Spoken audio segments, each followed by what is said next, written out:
Mark Zuckerberg has actually now broken his silence over the Cambridge Analytica scandal, promising to audit and also restrict the data collected by a lot of these apps, as well as being more transparent with the app's users. Now, in a Facebook post, he wrote, "We have a responsibility to protect your data, and if we can't, then we don't deserve to serve you." We're joined right now by Selena Wang. She's our tech reporter.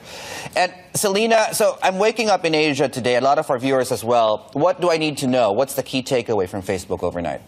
So over the past few days, Zuckerberg has really tried to stay out of the limelight, tried as hard as possible not to say anything about the Cambridge Analytica scandal, in which about 50 million profiles of users' personal information was turned over to Cambridge Analytica, which is linked to the Trump campaign.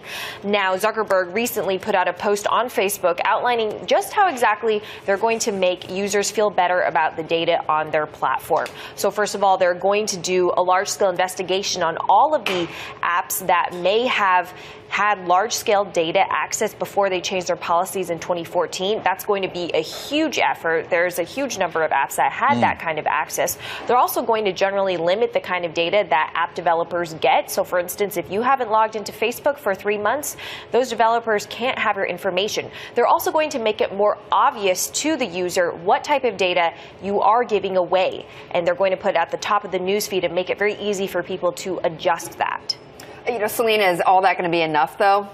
Absolutely not. We're already seeing congressmen and women post on their own Facebook and Twitter sites saying, "Hey, Mark, thanks for the post, but that's not enough. We're asking you to testify." This is way beyond a PR issue for Facebook. There are governments around the world asking for the CEO himself to explain what exactly is going on.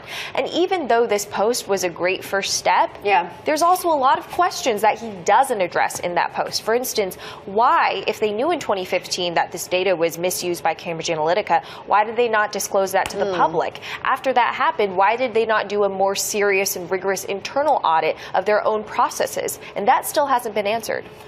No, and he's going to be on television later today trying to explain this in person. How unusual is that? This is certainly very unusual for Zuckerberg. He prefers to really sit under the veil and protection of Facebook. Right. But this issue is so important that I think he recognizes he needs to reach people beyond those who log into Facebook and go to his profile and view his profile. So he wants to hit a mainstream audience. So we will all be eagerly watching exactly what he's going to say. But no doubt he's been very well prepared by his PR teams on what exactly to say.